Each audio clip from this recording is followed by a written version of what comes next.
Olá pessoal, meu nome é Solange, eu sou a mãe da Laísa e estou aqui para falar mais uma vez com vocês. Primeiramente eu quero pedir desculpa para vocês porque eu estou um pouquinho sumida daqui do canal, mas isso é devido às ocupações de uma mãe atípica. Bom, hoje eu vim aqui para responder uma pergunta de uma mãezinha que ela fez no canal da Laísa para mim, a respeito da microdeleção. Não sei exatamente o que a mãezinha queria saber, mas vou aqui falar da forma mais simples e descomplicada, espero que vocês entendam, e sem muito conhecimento, tá, gente? Porque eu não sou profissional da saúde, eu não sou formada em genética, então eu vou falar um pouquinho grosseiramente para vocês, para ver se a pessoa consegue entender um pouquinho melhor do que é uma microdeleção. Bom, primeiramente ela me perguntou que a filha está com um atraso no desenvolvimento. Primeiro, atraso no desenvolvimento não significa que essa criança tenha uma síndrome, tá? Pode ser qualquer outro problema que está causando esse atraso no desenvolvimento.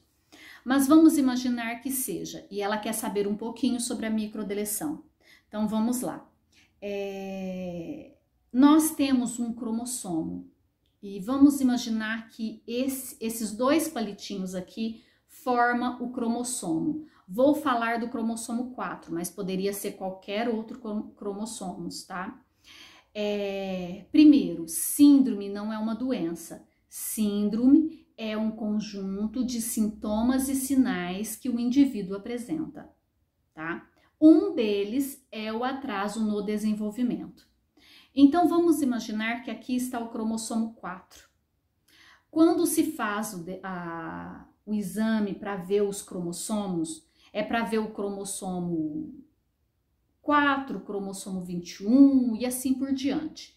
Ele vai determinar se a criança tem, por exemplo, uma síndrome de Down, síndrome de Edwards, ou qualquer outra síndrome, tá? Pela falta desse cromossomo ou pela duplicação do cromossomo, tá? Por exemplo, o síndrome de Down é o cromossomo 21 e ele tem uma duplicação nesse cromossomo. O 4q, vamos voltar aqui no 4q. Imaginamos que aqui seja o cromossomo 4q, tá? Esse cromossomo ele é formado por dois braços, o braço curto e o braço longo. Vamos imaginar que ele seja assim, ó. O braço curto e o braço longo. Isso é formado o cromossomo 4. Quando se fala em microdeleção, o cromossomo 4 ele está aqui. Só que existe uma microdeleção muito pequenininha num dos braços, seja no braço curto ou no braço longo, tá? Quando se fala em microdeleção, às vezes as pessoas têm uma falsa impressão de que isso é uma deleção muito pequenininha e que ela não vai causar nenhum transtorno na vida desse indivíduo.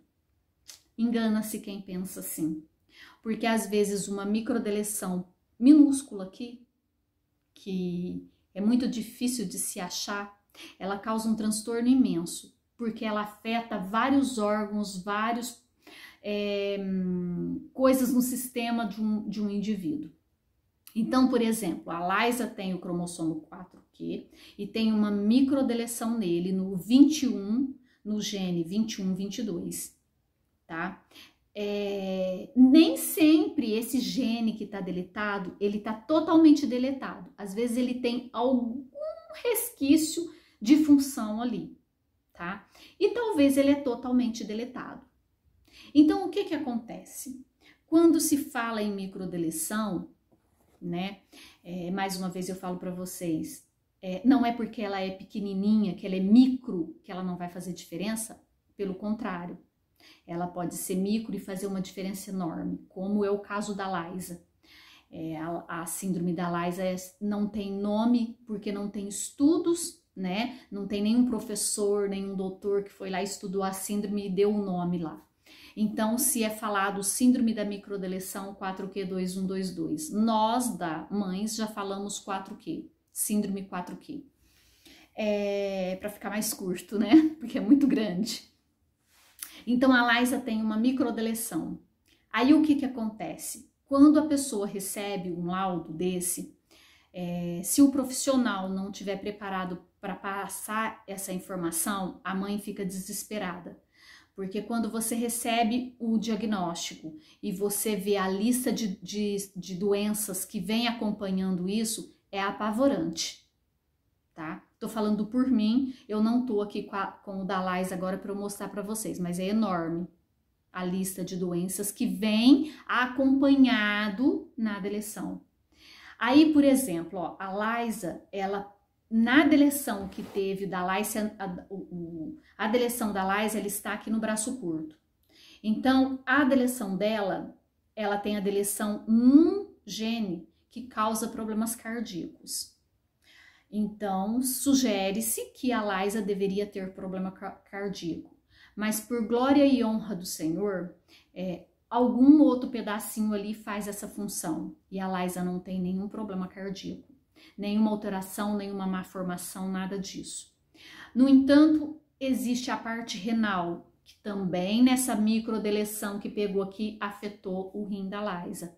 A Laisa tem uma discreta ectasia renal que é acompanhado sempre para ver se não está causando algum problema na parte renal dela, como má funcionamento, infecções e tudo mais. Graças a Deus também eu não tenho problemas com a parte renal. Porém, existe o comprometimento nessa microdeleção na parte de hipotonia, na parte cognitiva, na parte intelectual, no desenvolvimento em geral, entendeu? Entre outras coisas, né? Porque assim acaba sendo muito específico. E, por exemplo, a minha filha, que é 4Q2122, existe outros casos 2122 fora do Brasil que tem a mesma deleção da Laisa e que não tem os mesmos problemas ou que tem problemas ainda maiores que a Laisa tem, entendeu? Então é muito específico, por isso que é muito raro, porque nem todos são iguais, né? No contexto geral, a maioria tem hipotonia, tem atraso no desenvolvimento, uma outra peculiaridade que são iguais, mas muitas coisas não. Por exemplo, muitos 4Qs2122 têm problemas com alimentos cítricos. Eu não tenho, a Laisa não tem problema com alimentos cítricos. Então, assim, a microdeleção é isso aí, né? É uma pequena deleção no cromossomo, num gene desse cromossomo e que pode fazer total diferença na vida do indivíduo, tá? Mas a gente tem que acreditar, né? Tem que ter fé que tudo vai se encaixando, se organizando. Então essa mãezinha até colocou que ela buscou a respeito da microdeleção, né, na internet e não encontrou quase nada. E realmente não se encontra em português, que eu sei, de deleção 4Q2122, só existe o canal da Laisa aqui em português. O resto é tudo em inglês, tá? Porque a Laisa foi o primeiro caso diagnosticado e por isso que eu resolvi fazer o canal. Então, assim, muito cuidado onde vocês buscam informações, tá? Porque muitas vezes a gente acaba ficando apavorada com o diagnóstico que a gente vê, com as imagens que a gente vê. E nem tudo isso acontece na vida da gente, dos nossos filhos, tá? Então, cuidado onde você busca essas informações, tá? E procure um profissional que possa te dar respaldo. Eu sei que é difícil, né? Porque os melhores médicos, os melhores geneticistas estão tudo na parte particular e muitas pessoas não têm acesso a isso. Mas existem muitos profissionais que estão na rede pública e que são excelentes profissionais e que têm sabedoria, que têm empatia, que tem amor ao próximo, para ajudar essas mãezinhas que na maioria das vezes entram em desespero. Eu, graças a Deus, quando eu recebi o diagnóstico da Liza, o diagnóstico da Liza foi tardio, com 12 anos, eu já falei isso aqui no canal. Quando o médico me ligou, eu já sabia que tinha dado alguma coisa, não sabia o que era. E quando ele me passou a informação, foi assim, bem tranquilo para mim, né? Eu já tinha vivenciado muita coisa, porque a Liza já estava com 12 anos, né? É lógico que eu fui buscar informações a respeito e ele me orientou, ele falou, olha, eu vou te dar esse artigo, eu quero que você leia, se você tiver que ler, leia esse artigo, não busque nada na internet, porque você vai encontrar coisas muito feias que não vai ser agradáveis e que isso nem sempre é a realidade. Então eu quero que você leia esse artigo. Felizmente, esse artigo estava em inglês e felizmente eu consegui, né, entender, interpretar e usufruir o máximo desse artigo, que foi muito importante para mim. E depois eu consegui entrar em contato com mãezinhas fora do país, dos Estados Unidos, do Canadá, fiz amigas, né? E a gente troca informações a respeito dos nossos 4Qs, porque o que mais é complicado é quando você não tem uma referência, quando você não tem ninguém para dividir o que você vive. Porque o que nós, mães de 4Qs, vivemos é muito diferente de, por exemplo, uma síndrome de Down, que hoje é muito conhecida, muito divulgada, muito conhecida, muito falada, tá? Um 4Q, eu tô falando isso não só por mim, mas por todas as mães que eu falo. Na maioria das vezes, quando você chega dentro de um consultório, você acaba sendo o médico, entendeu? Do teu filho, porque você acaba sabendo até mais, não desmerecendo nenhum médico, pelo amor de Deus, mas na maioria das vezes nós sabemos mais do que os próprios médicos a respeito da síndrome dos nossos filhos.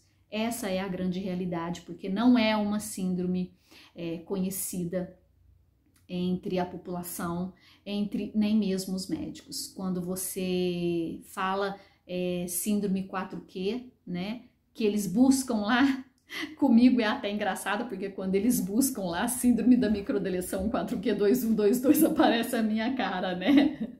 Então é até engraçado isso.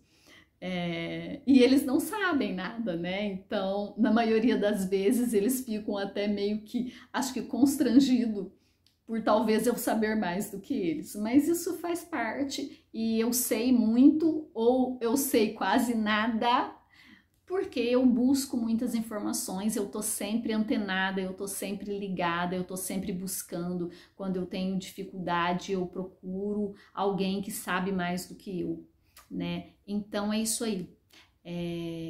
Espero que eu tenha conseguido entender, te explicar um pouquinho melhor para vocês o que é uma microdeleção, que vocês possam ter entendido no modo bem grosseiro de explicar e sem nenhuma técnica de geneticista, mas que tenha servido para alguma coisa, tá? E quando você quiser alguma informação, busque ela em algum lugar que você sabe que você pode confiar, naquilo que você está lendo, naquilo que você está vendo, ok? Eu agradeço, espero que você tenha ficado até o final desse vídeo. Então eu peço para você, se inscreva no canal se você não tiver inscrito, deixe o teu like e compartilhe nas suas redes sociais. Deixe o seu comentário, a sua dúvida, a sua pergunta, o que você quiser, tá? A sua sugestão de vídeo para que eu faça, que se for possível vou estar aqui falando com vocês. Mas não deixe de fazer isso, porque isso ajuda a divulgar o meu canal, me fortalece como mãe atípica, me fortalece para estar falando mais, para estar mais perto de vocês. Ok? Muito obrigada pela atenção de todos. Eu sou muito grata a Deus e a todos vocês que estão aí do outro lado me dando todo o apoio. Muito obrigada e eu espero vocês no próximo vídeo. Até!